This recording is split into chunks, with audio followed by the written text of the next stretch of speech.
Cafuringa ela tem dois sentidos. Cafuringa tem um conceito, uma definição mais antiga, que é uma terra sem valor, uma terra acidentada, uma terra cheia de morros, que não serve para agricultura em larga escala e também não serve para boi. Existe uma outra definição mais recente que a gente acabou descobrindo, que aqui nessa terra, ainda antes da proclamação da República, que tinha escravidão, havia um povo que vivia por aqui. Eram negros escravizados que tinham a habilidade de farejar ouro. E eles eram chamados de cafuringues. Então, cafuringa pode significar exatamente o local onde as pessoas farejam aquilo que tem valor e o que é mais valioso.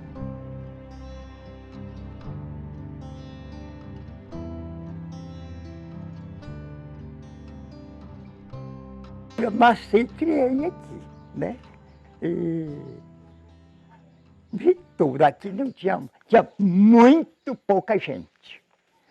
Muito pouca gente. Se morresse uma pessoa aqui, não juntava mais que 5 pessoas para enterrar, não. Se fizesse uma festa, não tinha mais de 15, não. Eu cheguei aqui em 2014, final de 2014. Um espaço totalmente abandonado.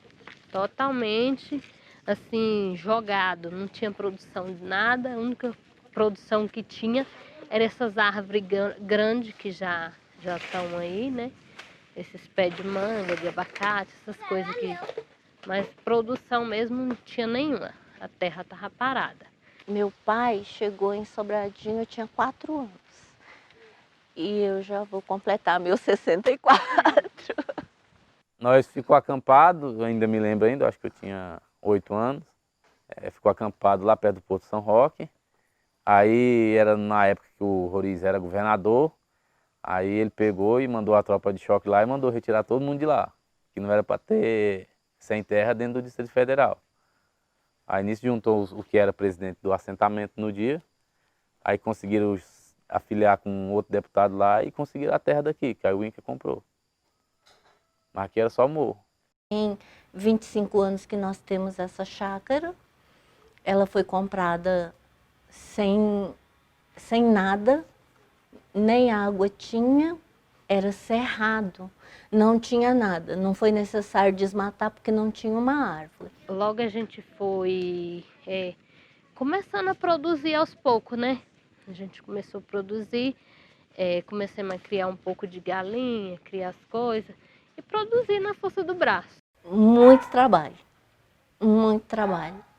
porque para você conseguir plantar qualquer coisa, você tinha que abrir o buraco, comprar a terra, o adubo para misturar, para você plantar alguma coisa. Tinha que fazer as roças, desmatava o mato e chovia bastante, plantava. O homem que mexia, que trabalhava, ali ele mesmo levantava seu mercado, sabe? Ali colhia o arroz, colhia o feijão, a mandioca, colhia tudo, né? Ali. Não tinha esse negócio de ir na venda comprar, no mercado comprar nada, não. Só a venda só de pinga. Nesse tempo, a pessoa trabalhava de enxada, de foice, ganhava uma rapadura já.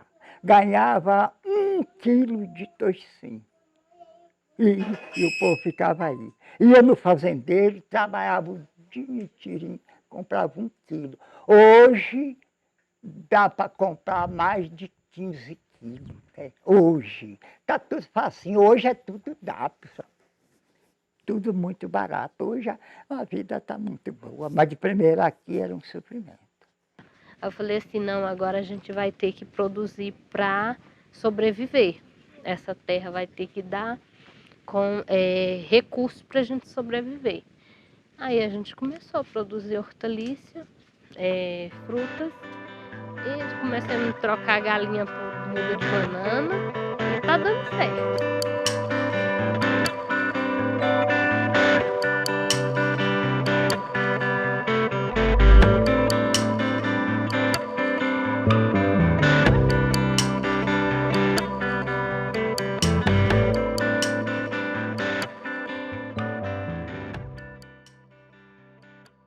A APA da Cafuringa ela abarca desde o Lago Norte, de uma parte do final do Lago Norte, e vai até a divisa com o Planaltino.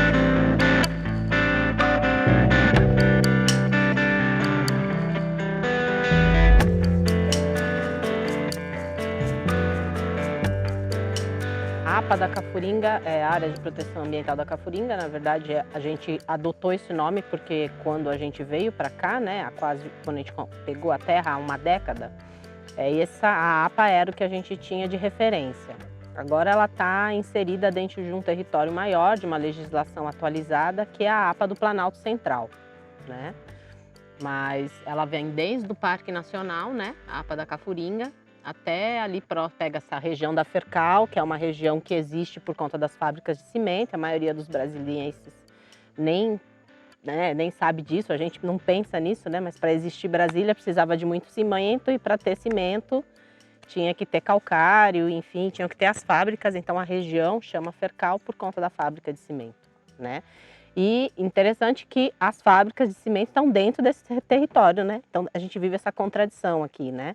Dentro dessa APA, mas a gente tem essa perspectiva positiva no sentido de que ela está sendo incorporada pela APA do Planalto Central e com uma legislação bem de vanguarda, no sentido de que é uma região onde não vai se poder usar agrotóxicos e uma série de coisas que a gente entende que vão fortalecer esse viés que a gente está se alinhando e tentando fortalecer com o Clube de Compras, que é de ser um espaço de preservação.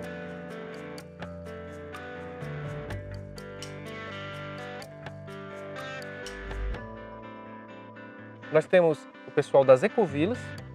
Então as ecovilas nós somos atualmente em 10 comunidades, que a gente chama de comunidades intencionais, que é um conceito que não abarca somente as ecovilas, mas abarca também as comunidades religiosas, que nós temos aqui na região, as comunidades que se juntam para plantar, mas não para morar, e nós temos também as ecovilas, que nós somos parte delas, que são pessoas que se juntam para poder regenerar um território por meio da sua presença no território. Então nós estamos aqui para poder evitar a queimada, reflorestar e também fazer com que a natureza possa se regenerar por meio dela mesma. Então aqui esse entorno todo que vocês estão era pasto há 10 anos atrás. Vinculado o território ao lado nosso das ecovilas, nós temos os nativos. Os nativos são pessoas como o seu Paulinho, que são originários daqui de antes da criação de Brasília, que tem um perfil mais da agricultura familiar e agropastoril, que é a criação de boi dentro desse formato mais artesanal. Também aqui no Lago Oeste, que são as pequenas produções de agricultura familiar, que é essa estrutura mais organizada, de 2 hectares a maioria das propriedades, onde as pessoas têm um perfil de produção ainda em transição para a agricultura orgânica, mas já há bastante. E também temos os chacareiros, que são aqueles que vêm de final de semana para lazer e etc., ou locais de evento. E nós temos também as comunidades dos assentamentos rurais da reforma agrária. Então aqui na APA da Cafuringa, a gente tem toda essa estrutura simultaneamente e ainda comunidades favelizadas, que a gente tem alguma parte do entorno das fábricas de cimento, que é Boa Vista, Morro do Piauí, uma parte do Catingueiro, que são áreas que anteriormente eram zonas rurais e que pouco a pouco, em função das oportunidades de trabalho, essas pessoas elas saem do campo para buscar oportunidade na indústria, para servir as fábricas de cimento, e nem todos têm a oportunidade, mas acabam ficando nesse entorno. Sal, nós buscava em Luciana. Arriava um cavalo, um cargueiro, puxava, subia a serra, Planaltina, às vezes acabava, era em Planaltina. Quando o cascavel mordia uma pessoa aqui, que ele está aí ponçando para o olho, para a boca, para tudo quanto é canto, montava no cavalo e saía correndo, ia em Planaltina, buscava remédio, pois ele sarava. Né? Se alcançasse, né? E não tinha médico. Tinha um entendido, tipo raizeiro. Ele passava o remédio e vinha e dava, só pingava assim na bolsa. pingava, logo ele abriu hoje. Com pouco estava bom. Essa montanha que a gente vê aqui na frente, quando a gente chegou, toda essa parte de cá, que está toda vegetada, ela era só pasto, todo seco. Aquela parte de lá de trás era toda seca. Isso aqui já é resultado de uma das ecovilas mais antigas que a gente tem, que é a Aldeia Cafuringa, que por meio dessa proteção que eles fizeram, dessa lógica, desse novo paradigma, olha a recuperação que teve vegetal.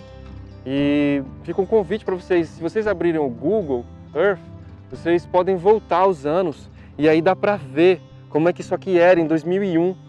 Em 2001 isso aqui era só pasto e hoje a gente tem novamente uma floresta. Tem lugares aí dentro que são florestas de galeria, que são árvores de mais de 6 metros de altura. Meu nome é Aida Cardoso, sou agrônoma de formação e produtora de açaí aqui na área da Cafuringa. Sou de 36. De julho, 26 de julho de 36. Chamo Paulo Pereira de Lemos. Sou aposentado. Fui velhinho, né? Salário mínimo, né? Fica lá do meu pessoal, da minha família, sabe? Eu sou de Sobradinho. Sobradinho todinho era dos Rabelos, sabe? Era da minha família. Mas eu fiquei pobre porque o povo, você sabe, naquele tempo eles trocavam uma fazenda num terno de roupa, né? Era simples, né?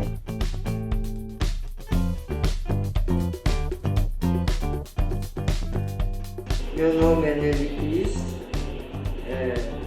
sou casada, tenho 2 filhos. Nasci no Rio Grande do Sul, morei no Paraná e fui morar em Rondônia. Lá eu trabalhei na educação, me formei em pedagogia. Aí vim morar para cá porque os filhos vieram para cá. Então a gente veio para cá para cuidar até o neto. E como a gente tinha chácara, começou a plantar e a gente viu que tinha como... Tinha tudo bom, tinha como progredir nisso aí. Meu nome é Marcileila Rodrigues Basto, tenho 30 anos, moro no assentamento Contágio já desde 2014, final de 2014, não vou fazer contas, mas eu acho que 5 anos, né? 5, 6, sei lá, uma coisa assim. Eu produzo no período chuvoso mandioca, feijão de corda, feijão de corda e algumas coisinhas mais. Pouca coisa, né? Meu nome é Edmilson do Prado, tenho 32 anos e aqui eu produzo leite, queijo e mandioca e banana. Bem, eu cheguei aqui em 1994, que meu pai é membro do Sem Terra e ganhou uma parcela aqui de chácara. E aí eu sempre morei aqui, aí o dono aqui da parcela ficou doente, pediu para mim tomar de conta aqui, eu estou aqui há 3 anos, sou vigilante. Trabalho das 17 às 7 do outro dia, dia sim, dia não. Sempre trabalhei na chácara, já trabalhei como ajudante, já trabalhei como servente e trabalhava como vigia também. E sempre estive presente na agricultura aqui.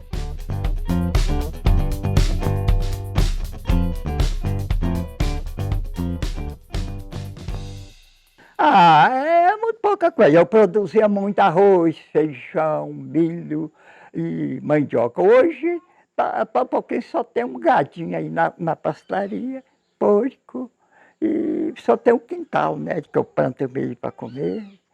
Comer uma pamonha aqui era geral. Outubro eu plantava milho no dia 5 de outubro. Aí meus companheiros, hoje eu dá limpar o milho, para limpar tudo num dia só. Aí vinha todo mundo com as enxadas e tu ajudava a limpar tudo certo. Arroz, plantar no dia 1º de novembro. Escolhi aí 200, 300 sacos de arroz, tinha muito. O arroz crescia bastante, caía tudo, sabe? A gente pegando, cortando e batendo e produzindo.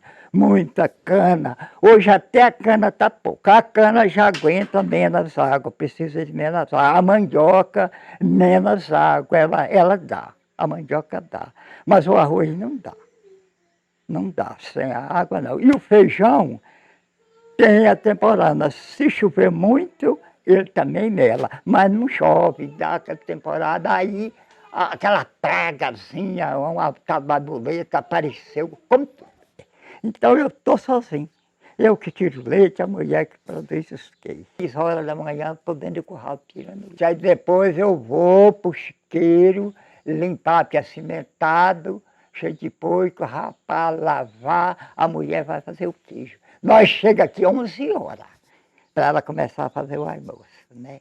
Aí descanso um pouquinho, e aí já vou consertar um buraco na cerca, é tanta coisa. Às vezes eu faço menos, porque eu não aparto tudo, porque eu já estou velho, dando a doer tudo, eu tiro mais pouco, 5, 6 queijos só.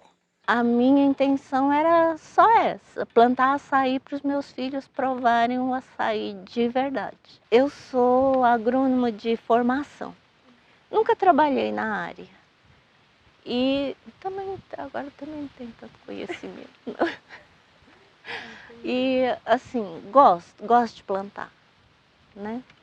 Quando eu fui para o Pará, eu trabalhava na área de florestal. E depois que eu voltei, que eu falei, gente, eu queria plantar. E aí eu tive que pedir para alguém mandar para mim os coquinhos.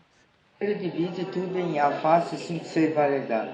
Então é alface, rúcula, couve, brócolis, espinafre, todas folhosas, né? Daí de fruta a gente tem o morango e as frutas da época aqui, que nem limão, laranja, manga, essas coisas, né? Abacate. E chuchu de legumes e tomate. Eu tenho tomate grego e tomate salada. Batata doce, tem muita coisa. Tem que fazer plantio, tem que preparar canteiro, tem coisa para colher quase todo dia, diariamente, para entregar para fora, a gente vem buscar aqui. Então tem isso aí tudo. Sábado, domingo é o que mais a gente trabalha.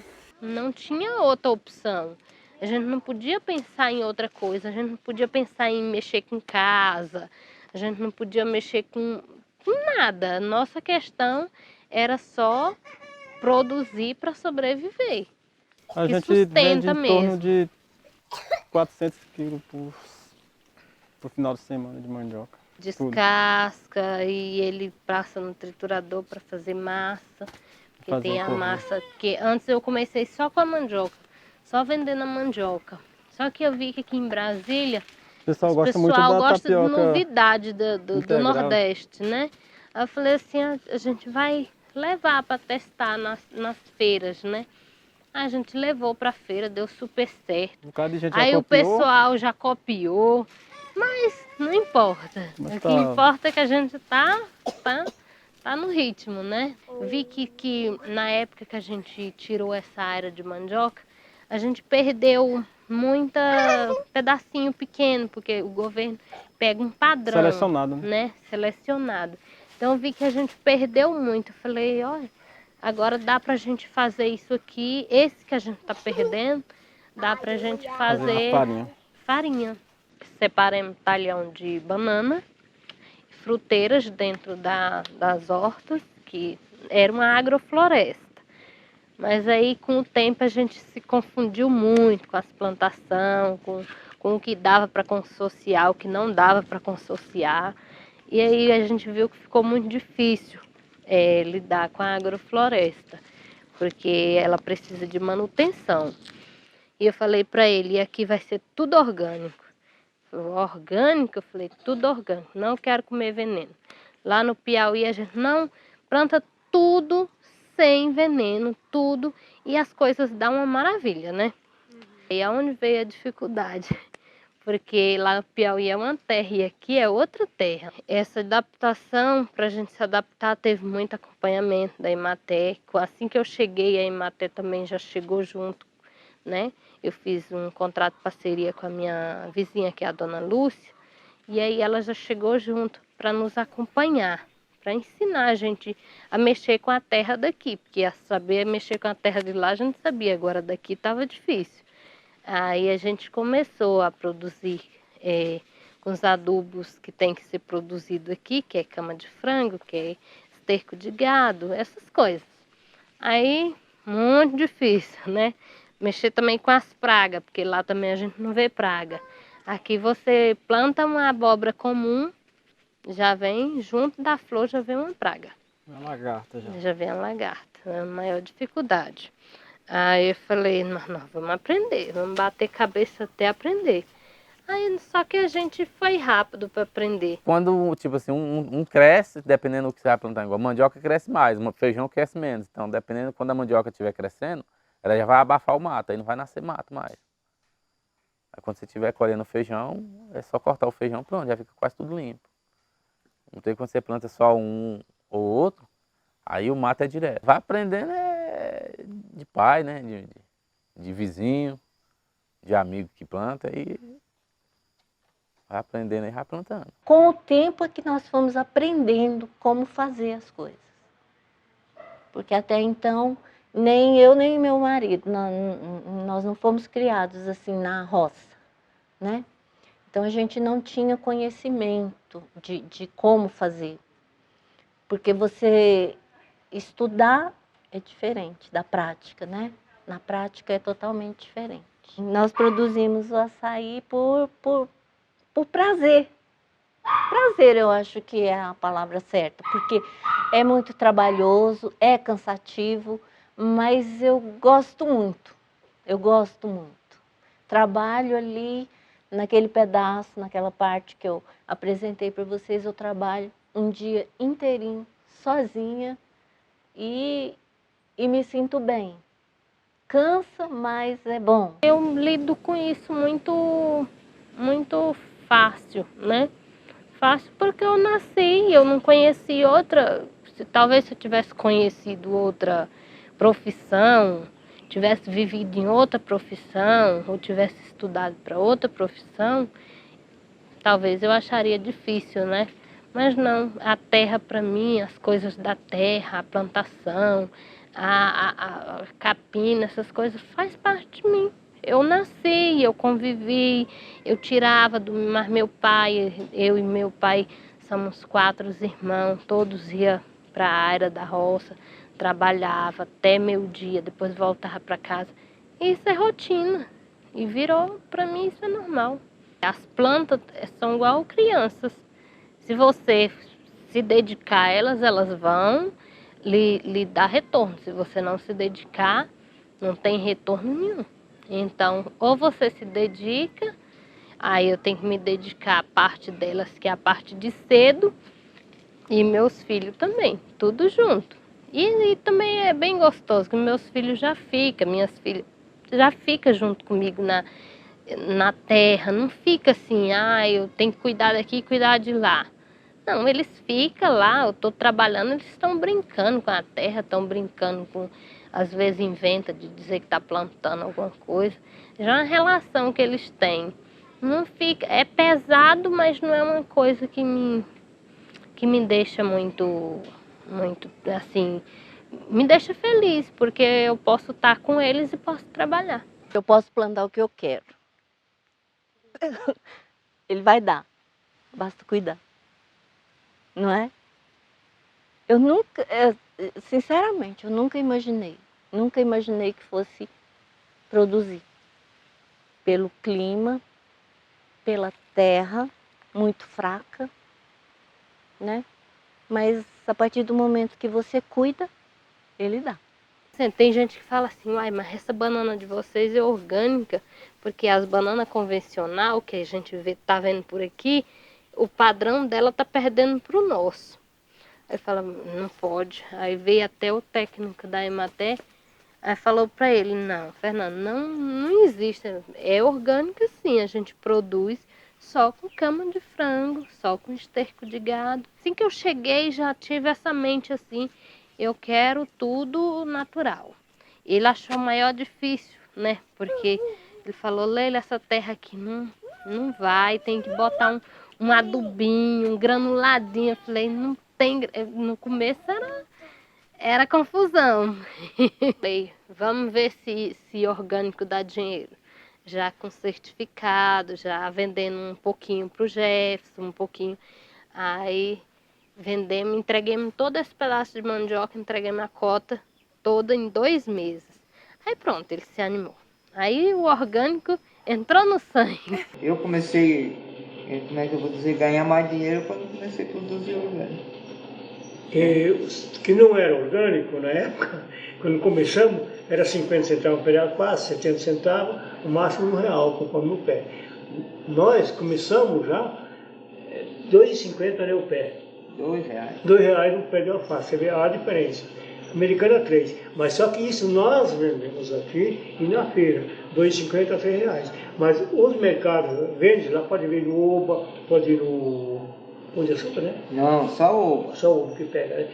Lá é R$5, R$6 um pé de orgânico. Eles pegam da gente, pagam nem R$2, porque eles recebem no atacado, né? Eu estou tirando polpa agora e comercializando. Mas eu tiro como se eu estivesse tirando aquele pouquinho para minha família. Entendeu? É muito artesanal. Nós não usamos nenhum defensivo aqui. Para você ver que nem herbicida é aplicado aqui, porque a herbicida é muito agressivo, né?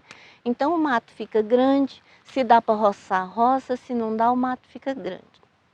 Alto mesmo, a gente procura o mínimo. Não foi assim uma escolha, é porque eu, apesar, né, o fato de ser agrônomo, eu nunca gostei muito do uso de defensivo, né?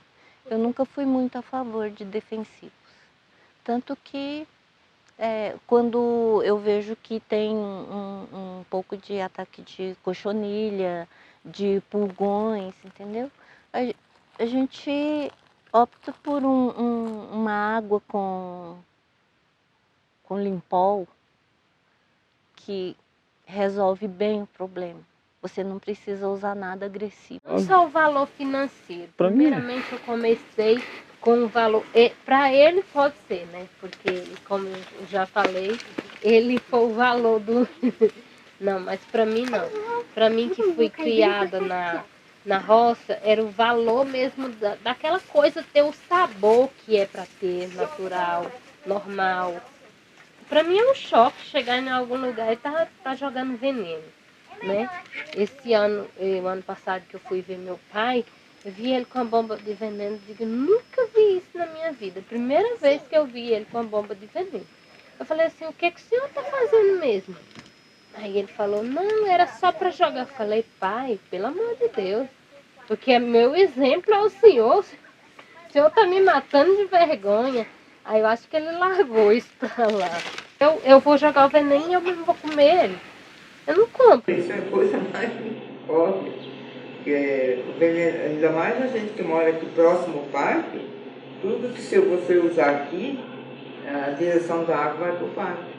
Daí contamina aqui e contamina a água do parque também. É que o Lago S foi proibido para passar veneno, né? Toda a área, todas as chácaras aqui, né? Mas não segue, não respeita, né? Mas só que é proibido. É melhor, né? Para a saúde, é melhor. Não agride, não altera o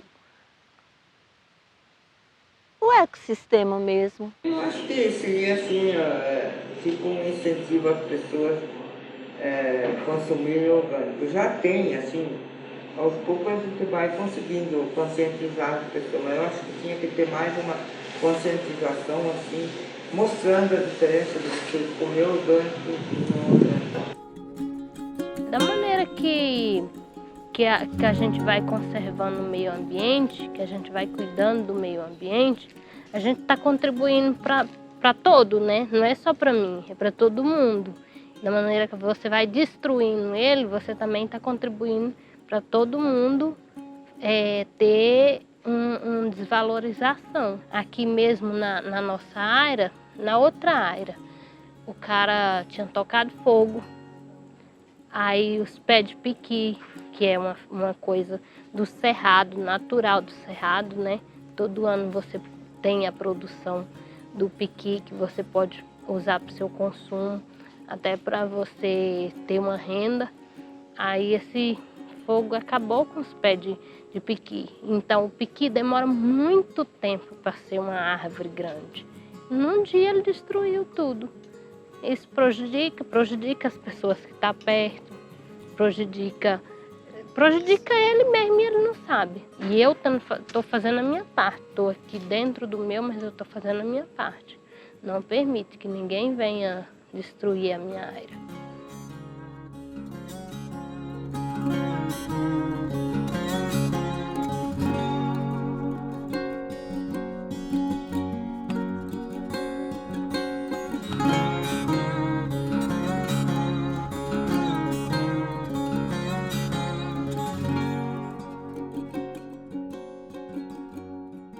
Sabe, pobre tem que ser empregado, né? Eles falam, não, eu vou ajudar papai já está quebrado. Não. Mas como que eu trago isso para cá? Não chove, porque se chovesse, nós produzíamos. De 10 anos para cá, acabou a chuva aqui. Acabou. Esse ano até choveu mais ou menos, choveu mais cedo, choveu mais e choveu até mais tarde, mas teve um período de um mês dentro que atrapalhou tudo. Porque o pessoal plantou, atrasou um pouquinho, e aí plantou. Eu perdi a minha planta. Se chovesse como chovia para trás, não, o pessoal da roça produzia. Tinha ele que tem muita vontade, e eu produzia muito, porque ia começar em outubro, planta o que quiser que vem, com chuva. Sem chuva não vem. Porque nós não podemos regar, não tem condição. Minha principal dificuldade foi financeira, né? Muita dificuldade para produzir, porque para produzir em Brasília precisa usar as coisas, adubo, bastante adubo na terra, que a terra é mais fraca.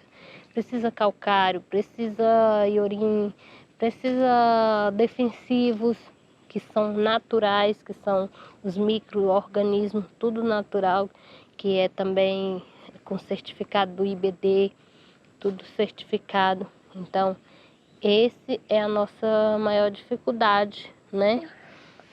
Mas estamos produzindo, né? E conseguindo produzir mesmo assim.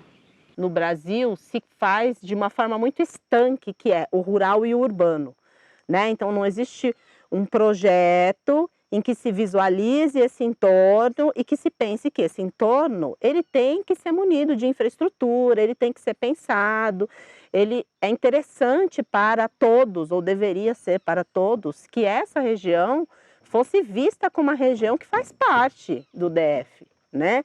E que as pessoas aqui deveriam ter acesso à internet também, deveriam ter acesso ao transporte público também, né? Então, se não fosse esse descaso total com a área rural, em que a gente pensa, eu vi uma definição do IBGE que fala que a definição, por incrível que pareça, a definição do Brasil de o que é rural é o que não é urbano. Ou seja, não existe definição.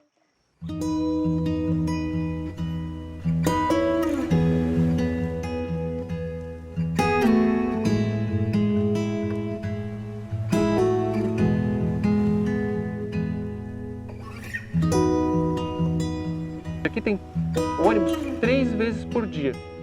As pessoas aqui elas não podem estudar, não podem trabalhar em determinados locais, oportunidades, porque não tem como chegar. Tudo aqui na área rural que você quer, você tem que fazer por conta própria. É como se o poder público quase não existisse. A gente nunca teve ajuda governamental assim nesse aspecto de começo, nada.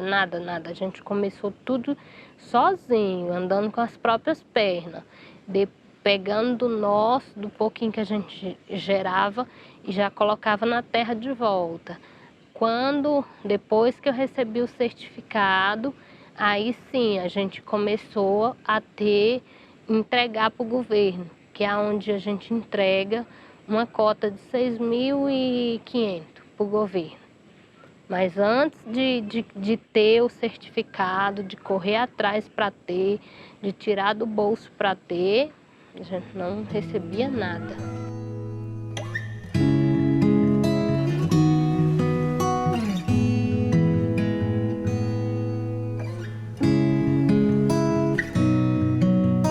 Em 2015 eu comecei já o processo.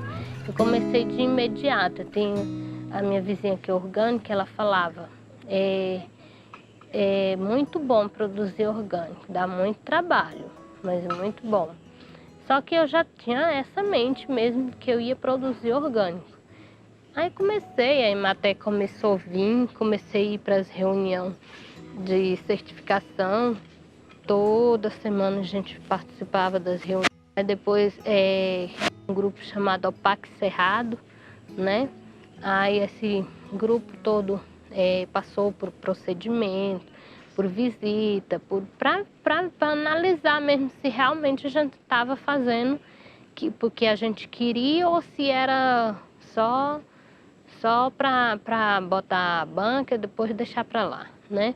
Aí o OPAC Cerrado começou, formou um grupo, aí depois a gente passou para o Sind Orgânico, que é onde a gente paga as taxas e eles que traz esse documento e vem fazer as visitas de pares, as visitas anual, para ver se está continuando com o mesmo sistema. Esse selo nos dá direito a entrar dentro dos mercados. Qualquer mercado que a gente quiser entrar com o selo do OPAC, a gente pode entrar. Se a gente tiver oportunidade de entrar no mercado orgânico, de entrar nesses mercados grandes, qualquer mercado que tiver um espaço de orgânico, a gente está habilitado e documentado para entrar. Muitos aqui entregam para o governo, algumas entidades como escola, creche, asilo, e tem algumas entregas do governo que é como o PA, que eu também participo. Agora eu vendo para o governo, vendo no programa Aquisição de Alimentos, do PA, que é através da Emater. Eu tenho uma DAP, foi gerado uma DAP, e essa DAP me dá direito a todo ano me inscrever num programa que chama Aquisição de Alimentos. Aí eu me inscrevo todo ano e espero o período para ver se eles me aprovaram para entrega. E quando eles me aprovam que abre as cotas, eu vou lá e entrego. Aqui você agenda lá, tipo assim, eu tenho mandioca, aí eu agendo, lá tem uma quantidade que eles pedem, aí eu pego e entrego lá no Ceasa, num banco de alimentos. Aí lá eles fazem a distribuição. Dá para se sustentar na agricultura. O caso é que, tipo assim, o governo deveria...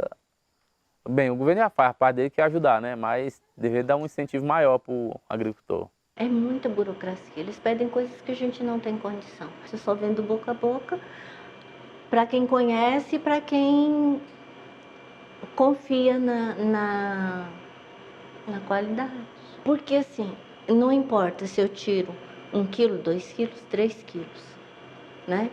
Mas eu faço o mesmo processo que eu faria se fosse para o consumo só meu. Assim, quem não planta, não cuida, não sabe como é, não entende como é. O maior desafio para nós é a colocação dos alimentos, dos produtos orgânicos. Porque eu me associei na cooperativa até mesmo para poder vender, mas a cooperativa compra tão pouco que não absorve, né, o que eu produzo.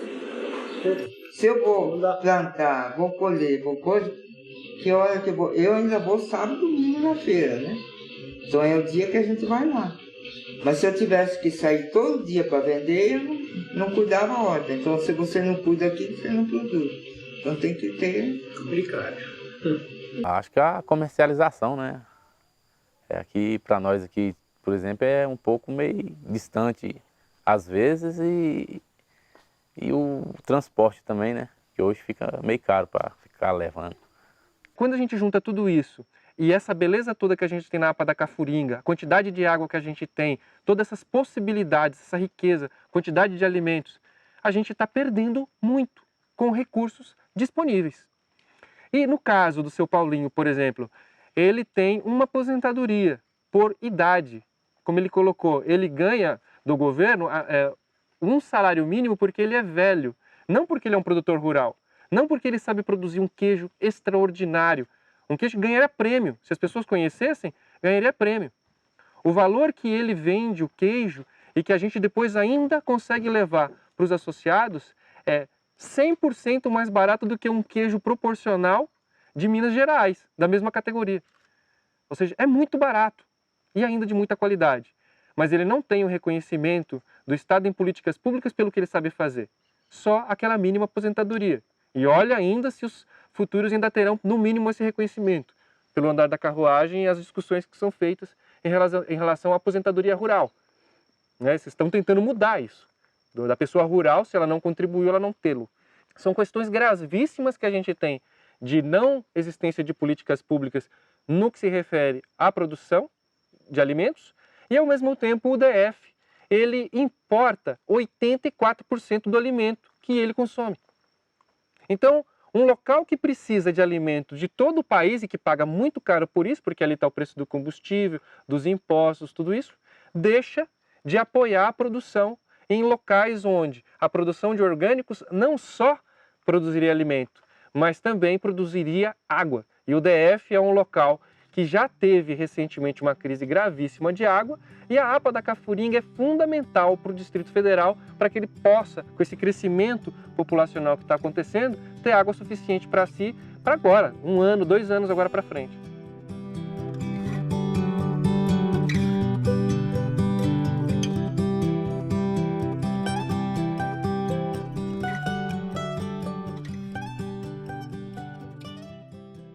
A gente levantando os números, a gente descobriu que a Fercal, que é onde está localizada as fábricas de cimento, aqui é o local por território de maior arrecadação de imposto do Distrito Federal.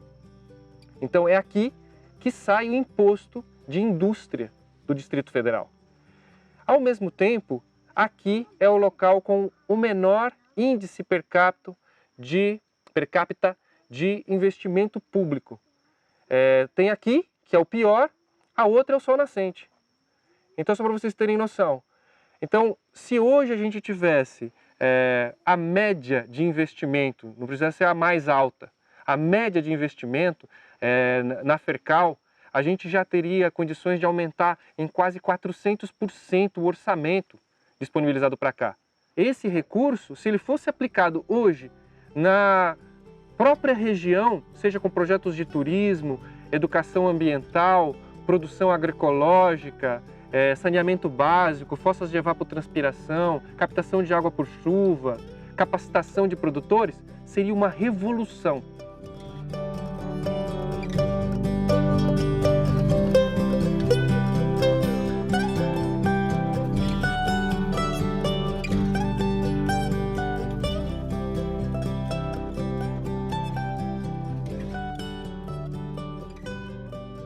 Não vamos esperar que aconteça uma resolução da ONU, ou a gente tenha o melhor governo, ou as melhores políticas públicas, ou a melhor iniciativa privada de ideias geniais, etc. Não, a gente começa agora com a gente, com as pessoas que nós temos, com as pessoas que somos, esse processo de mudança. Talvez a nossa ação não vá mudar o mundo.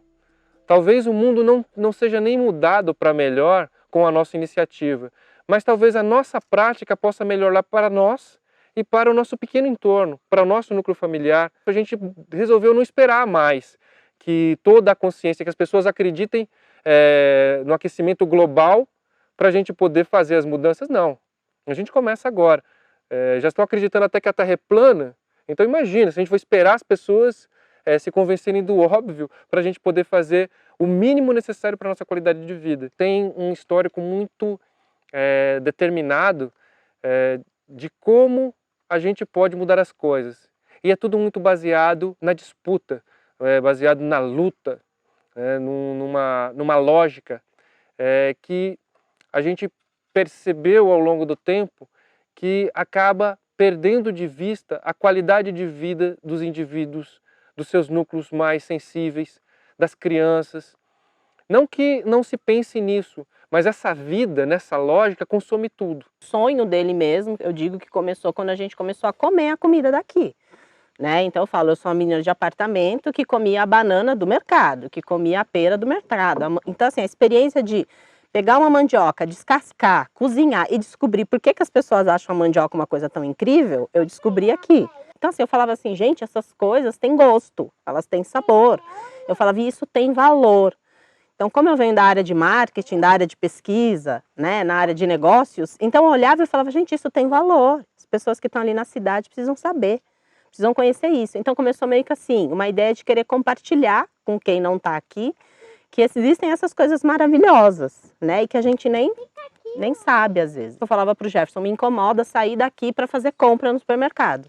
Me incomoda sair daqui para ir comprar orgânico em tal lugar, sendo que a gente está numa área que tem que ter produção de alimento aqui. Não é possível que não tenha produção de alimento aqui. E tinha, só que muito disperso, porque você tem pequenos produtores que estão dispersos num território muito grande. Então, se eu quisesse cenoura, eu tinha que pegar no lugar. Se eu quiser queijo, eu tenho que pegar no seu Paulinho. E cada um num dia, cada um num horário.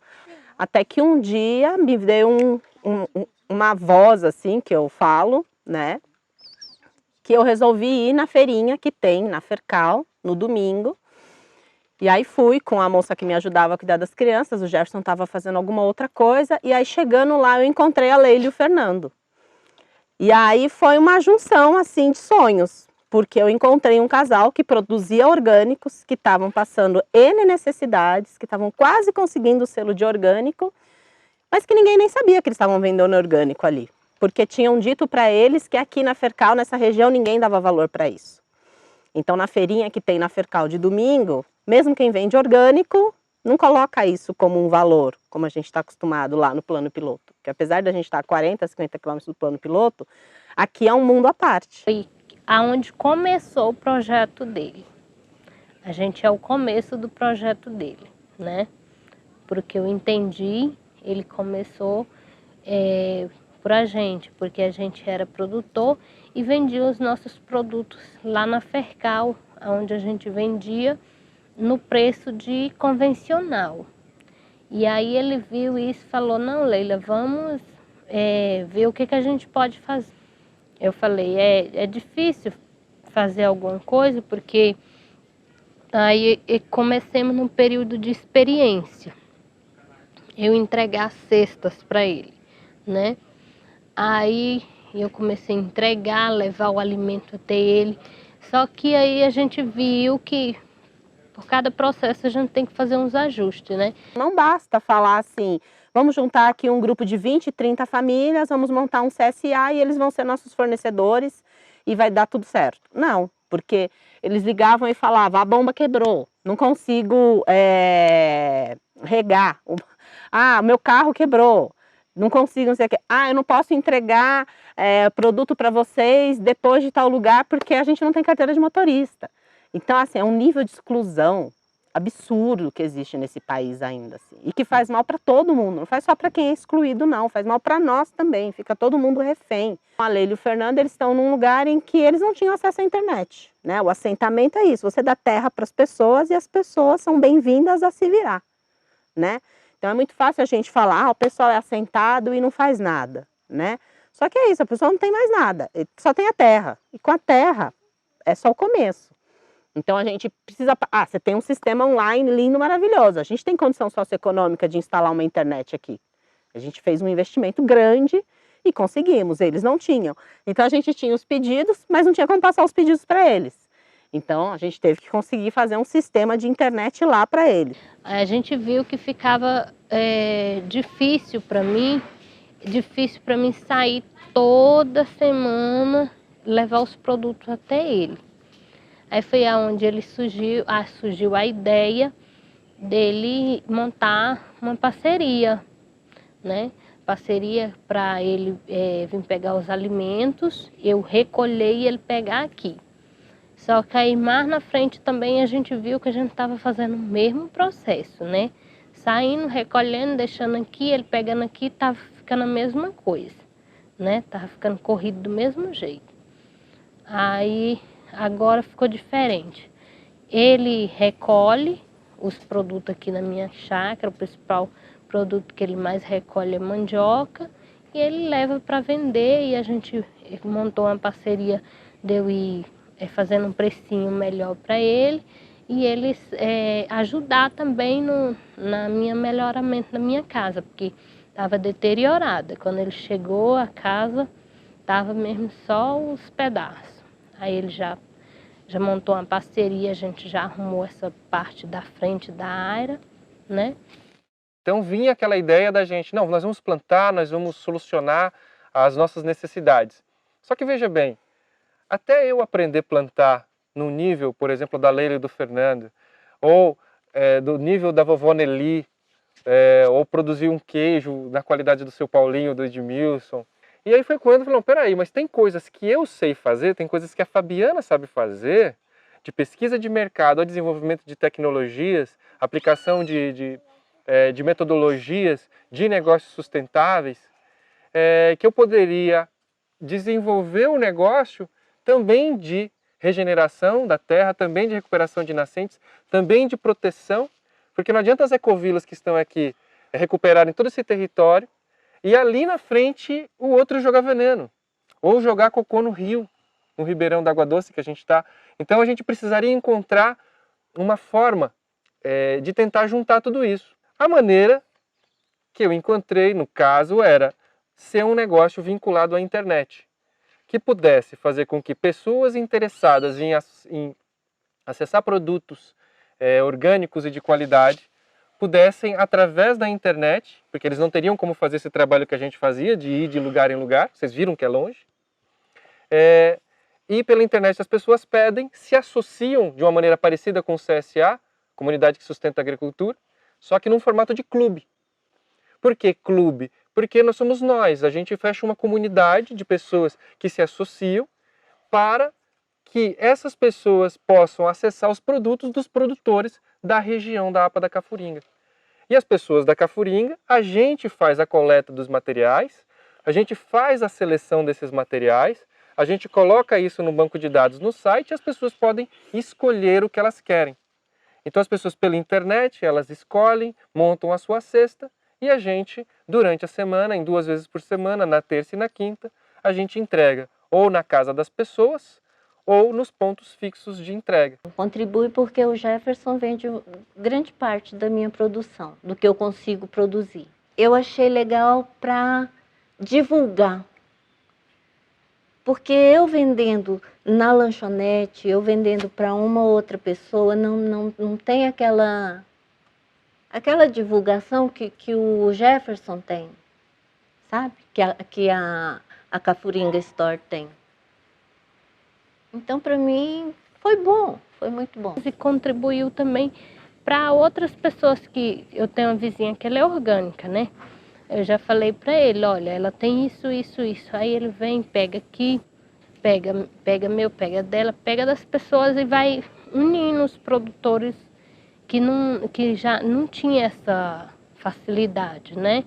Ele foi unindo e pegando de cada produtor e gerando a renda, né? É bom porque, como você não pode, quem produz não vende, então tem que ter quem vende, né? E ele se prontificou a vender, então ele tinha grupo, tinha escola, ele começou oferecendo a escola lá da menina dele e espalhou. Inicialmente, a gente percebeu bastante resistência do público, até pelas pessoas não conhecerem os produtos, não conhecerem a gente.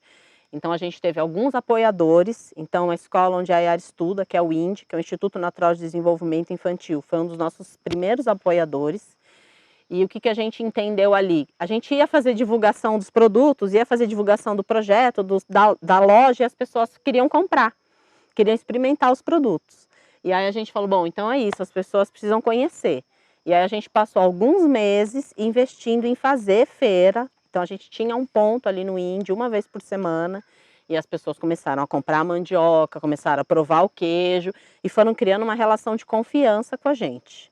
Hoje a gente já tem ali no Indy uma relação com as pessoas que é uma relação já basicamente via plataforma. Então a pessoa entra, ela faz o pedido, a gente faz as entregas. Quando a gente começou a fazer isso, a gente começou assim, um formulário naquele Google que a gente disparava, as pessoas respondiam os produtos que elas queriam, só que isso gerava um trabalho muito grande, né, manual, porque imagina, cada pessoa respondia um formulário que tinha que ser sistematizado. Então a gente foi conversando, aí foi quando eu falei que foi legal que o Jefferson tinha terminado o mestrado recentemente, estava muito aquecido nessa questão das redes sociais, e ele conseguiu fazer uma coisa que assim, que poucas pessoas hoje que se propõem a trabalhar com orgânicos e fazer isso que a gente está fazendo conseguem, que foi conseguir transformar esse projeto num ambiente virtual. Isso faz com que a gente consiga viabilizar numa escala econômica, inclusive de sustentabilidade, porque mesmo nós temos só 2, né, e tendo apoio da família, né, da mãe, do pai, né, dos amigos, é muito trabalho. E quando você tem um sistema no site, né, a vantagem do mundo moderno, hoje as pessoas entram lá, fazem os seus pedidos, pode ser 1 ou pode ser 100, você tem um sistema que ele te ajuda. E não é preciso que as pessoas que queiram acessar esses produtos paguem um valor absurdo, que se paga para orgânicos, porque a gente não tem atravessadores. Somos só nós da Cafuringa e os associados. E para potencializar isso, a gente agora criou também o Cafuring, que é uma moeda virtual. Então a gente já pode remunerar as pessoas quando elas devolvem para a gente as caixas. Então, por exemplo, tem as caixinhas de ovos, que é um produto que não tem como ser reciclado. Então, se a pessoa devolve ele para a gente paga as pessoas com Cafuring, e a pessoa usa o Cafuring e ela tem desconto ainda maior nos produtos. É abatido do valor total. Então, a gente já vem agora gerando uma economia da economia. Então, a primeira coisa que a gente trabalha a gente precisa trabalhar de um jeito em que a gente mostre que se a pessoa quer consumir orgânico, ela pode consumir orgânico. Ela não precisa envenenar o filho dela, ela não precisa comprar um ovo de granja, porque é só isso que cabe no bolso dela. Então a primeira coisa é essa ideia de popularizar. A parte de consumo consciente é uma parte fundamental do projeto, que as pessoas elas perceberem o quanto o dinheiro delas, na medida em que elas escolhem onde esse dinheiro vai, significa alguma coisa de impacto no mundo, ou pelo menos no entorno onde ela está. Então, quando a gente convida as pessoas a consumirem o produto da Leila e do Fernando, o açaí da Dona Ida, a gente está dizendo para elas, olha, essas pessoas estão recebendo o resultado do seu trabalho pelo trabalho delas. E esse dinheiro permite que essas pessoas estejam na Cafuringa e preservem a Cafuringa. Com o trabalho delas, não vai ter queimadas, não vai ter pesticidas e a gente vai ter cada vez mais água. E tudo isso financiado com o seu dinheiro, com a sua escolha. Eu acho que sem a preservação, a gente tem uma grande contribuição para destruir as coisas, né? É tanto que quando a gente passa a ser orgânico, a gente tem que começar a preservar as coisas. O que antes a gente achava que era coisas bobas, a gente viu que não, que a gente tem que contribuir. Quando a mata, a gente não pode tirar as matérias dela, né? Quando a gente passa uma aração, um trator, alguma coisa, a gente está tirando as matérias e matando tudo, né? Por isso que muitas áreas hoje são devastadas, mas aqui eu tento preservar, principalmente a nascente, né? Porque a gente tem uma nascente, a gente não tira nada da área da nascente. O que tem hoje aqui de produção é as áreas que não tinha nada, que a gente já está plantando, fruteira, algumas coisas para preservar mais a natureza. Eu acho que eu me via muito como agente de transformação. Então, no sentido de nós vamos plantar água, nós vamos preservar, nós não vamos mais queimar. E a hora que você se coloca numa posição de observador, você vê quem tem uma inteligência. Em que sentido? Primeiro vem a seca, depois vem o vento. Você está na sua casa, de repente começa um vendaval e você não entende que vendaval é esse, de onde que vem isso, parece que a casa vai cair. E aí você sai no dia seguinte para caminhar e você vê que o chão está forrado de semente. E aí alguns dias depois a chuva vem. E aí depois a chuva vem e as coisas começam a brotar. Então isso assim, você fala, gente, a gente se coloca numa posição muito centralizada, né? Que é a modernidade. Eu olho assim e me incomoda, principalmente as escolas que estão trabalhando isso com as crianças dessa forma que é, você precisa economizar água, você precisa economizar água. Então tome pouco tempo de banho, faça isso, não sei o que, não sei o que lá. E aí eu falo, gente, as pessoas precisam ampliar essa visão com relação à água. Não é só economizar, você também pode plantar água. Olha só. Então não é só a escassez. A terra, ela mostra pra gente que existe a abundância. Então sim, é importante a gente aprender a fazer o uso racional dos recursos. Mas se a gente ampliar a visão e entender que a gente pode trabalhar com a abundância, se a gente se aliar com essa inteligência, reduzir é só um pedacinho.